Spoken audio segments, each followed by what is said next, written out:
खैर, वज़ीर ख़ारजा शाह महमूद कुरैशी साहब ने प्रेस कॉन्फ्रेंस में बताया है कि भारत पाकिस्तान में सर्जिकल स्ट्राइक की तैयारी कर रहा है और भारत अपने अंदरूनी मसाइल से तवज्जो हटाने के लिए कोई खतरनाक खेल खेलना चाहता है। एक दफ़ा का जिक्र है कि गांव में एक नौजवान रहता था।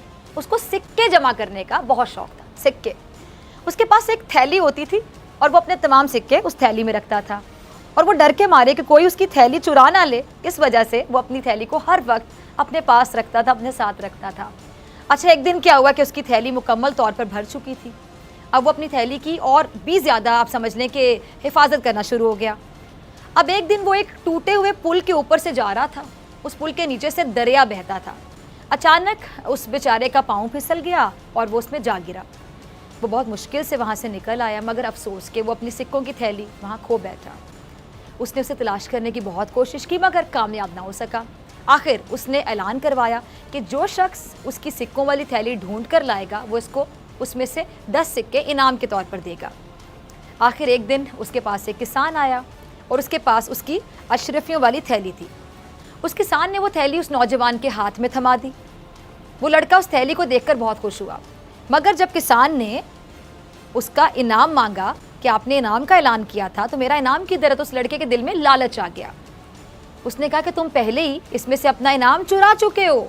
इसमें एक अंडे की शक्ल का एक कीमती मोती था जो कि अब इसमें मौजूद नहीं है, मुझे नज़र नहीं आ रहा, वो तुमने चुरा लिया और मैं तुम्हें अदालत भी लेकर जाऊंगा और अपना हिसाब पूरा करूंगा। उस किसान ने अपनी सफाई में बहुत कुछ कहा मगर लड़का न माना। आखिरकार वो उसको अदालत में ले गया और उन दोनों ने अपना अपना मसला बयान किया। जज साहब उन दोनों की बातों को बड़े गौर से सुनते रहे और फिर फैसला सुनाने का वक्त आ गया। जज साहब ने लोगों को मुखातिब करके कहा, उन लोगों से पूछा कि क्या आपके ख्याल से जिस तरह से ये थैली भरी हुई है, क्या इसमें इतनी गुंजाइश है कि इसमें एक अंडे की जिसामत का मोती आ सके? मोती तो क्या, कोई और मज़ीद सिक्का भी आ सके? लोगों ने जवाब दिया कि नहीं। फिर जज साहब ने अपना फैसला सुनाते हुए कहा कि चूंकि इस थैली में किसी और चीज़ के इजाफे की गुंजाइश नहीं है, इसलिए ये थैली इस नौजवान की नहीं है, क्योंकि इस नौजवान के अल्फाज के मुताबिक इसमें एक अंडे की जिसामत के बराबर कीमती मोती की जगह, इसलिए ये थैली इस नौजवान की है ही नहीं और हो ही नहीं सकती। और कानून के मुताबिक ये थैली जिस शख्स को मिली है, अब ये थैली इसी शख्स के पास रहेगी। उस लालची लड़के ने अपनी सफाई में बहुत कुछ कहा मगर उसकी किसी ने एक ना सुनी और इस तरह उसे अपने लालच की सज़ा मिल गई, यानी जो उसके पास था वो भी गया।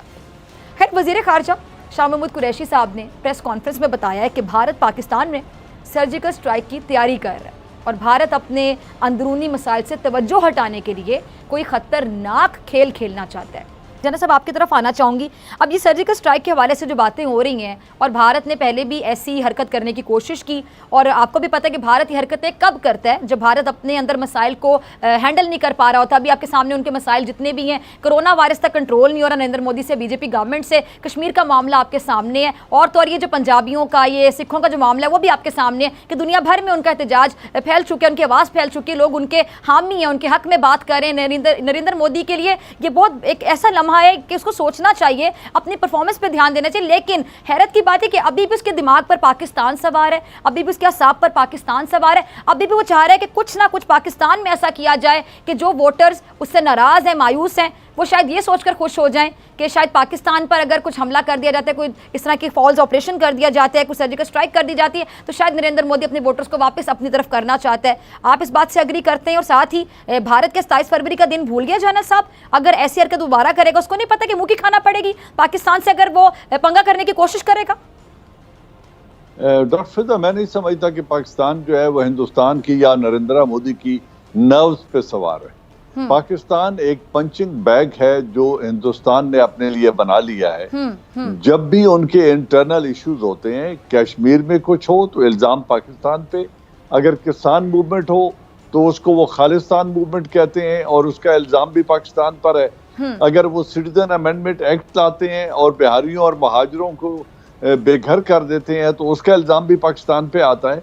ये उनकी एक स्ट्रेटजी का हिस्सा है, लेकिन अपनी नजरियाती जो सरहदें हैं और अपनी जोग्राफियाई सरहदें हैं और जो अपने डिप्लोमेटिक या पॉलिटिकल इंटरेस्ट हैं, अपने नेशनल इंटरेस्ट है, उनको हमने ताकत से उनका दिफा करना है, वो दहशत गर्दी करे हमारे मुल्क में कुलभूषण यादव को भेज के, और कन्फेशन आ जाए कि वो हमारे मुल्क में सैबोटाज भी कर रहे हैं, सबवर्जन भी कर रहे हैं, तो हम उस पर भी अभी तक यूनाइटेड नेशन में और इंटरनेशनल कोर्ट ऑफ जस्टिस में फिर रहे हैं।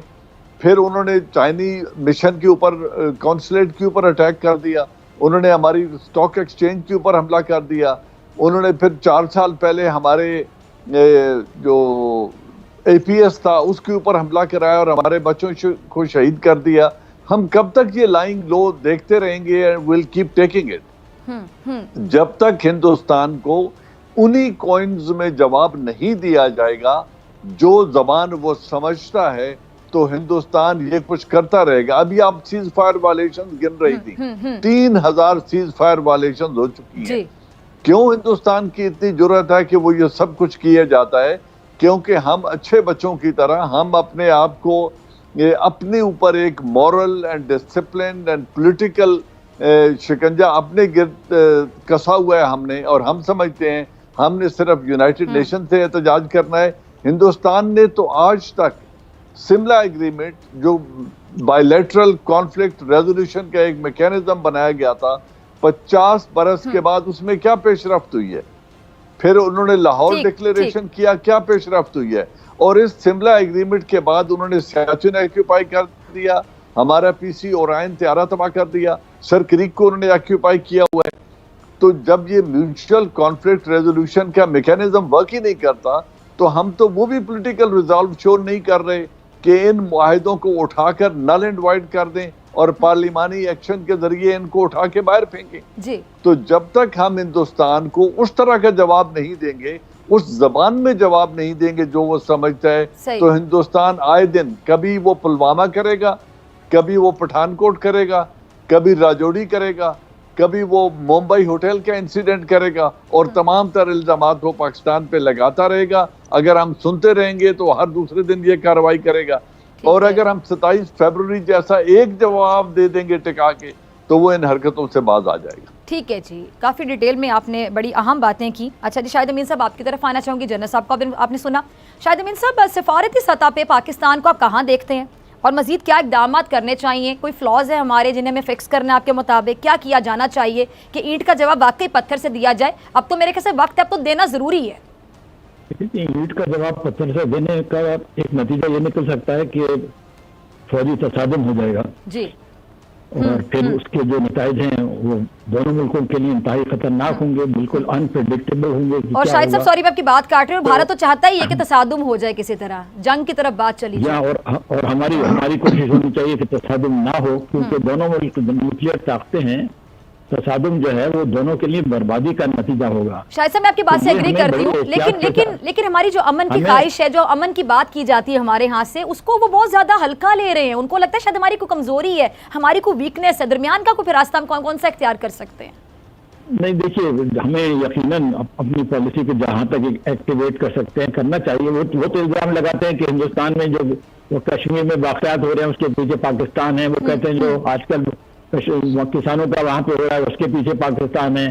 तो उनका एक अपना वर्जन है, और ये तो नहीं हम कह सकते कि हमने कभी कुछ नहीं किया है। बहुत सारी वहां पे वाकयात हुए हैं, लेकिन सवाल ये है कि देखिए, यकीनन ये बात सही है कि उनकी तरफ से जब एक्शन होता है तो हमारी तरफ से रिएक्शन होना चाहिए, लेकिन ये चीज सोच समझ के करनी पड़ेगी कि इससे मामला इतना ना बिगड़ जाए। हमारा बेहतर कोर्स यही है कि हम डिप्लोमेटिकली इस मामले को एक्टिवेट करते रहे, मीडिया के जरिए से एक्टिवेट करते रहें। कि इस वक्त अमेरिका और इंडिया के जो स्ट्रेटेजिक रिलेशनशिप है, जिसको माइक पोम्पियो कहते हैं कि हमारे जो स्ट्रेटेजिक इंटरेस्ट हैं वो कोइंसाइड कर रहे हैं, share values and shared common जो इंटरेस्ट हैं, स्ट्रेटेजिक इंटरेस्ट, उनकी वजह से हम ये मुआहदे कर रहे हैं।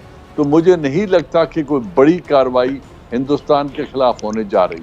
ठीक है जी, आपकी तरफ आना चाहोगे शाहिद अमीन साहब। आपने जनरल साहब को भी सुना, आप कुछ ऐड करना चाहें तो कर सकते हैं। और अच्छा, मेरा सवाल भी जरा सुन लीजिए कि भारत ने इस साल 2999 बार सीज फायर की खिलाफ वर्जी की है, 2999, जिसमें 27 अफराद शहीद हुए हैं और 92 खवातीन, 68 बच्चे, और यानी कुल तादाद अगर मैं बताऊँ तो 249 अफराद इसमें जख्मी और 249 जिनमें से 92 खवातीन हैं, 68 बच्चे हैं।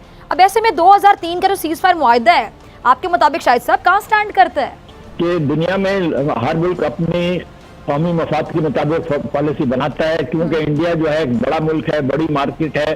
ज्यादातर ममालिक का रवैया ये है कि अगर हम कश्मीर पे हिंदुस्तान की मजम्मत, उस मुल्क के हिंदुस्तान के साथ बायलैटरल ताल्लुकात खराब हो जाएंगे, ये चीज माने आती है।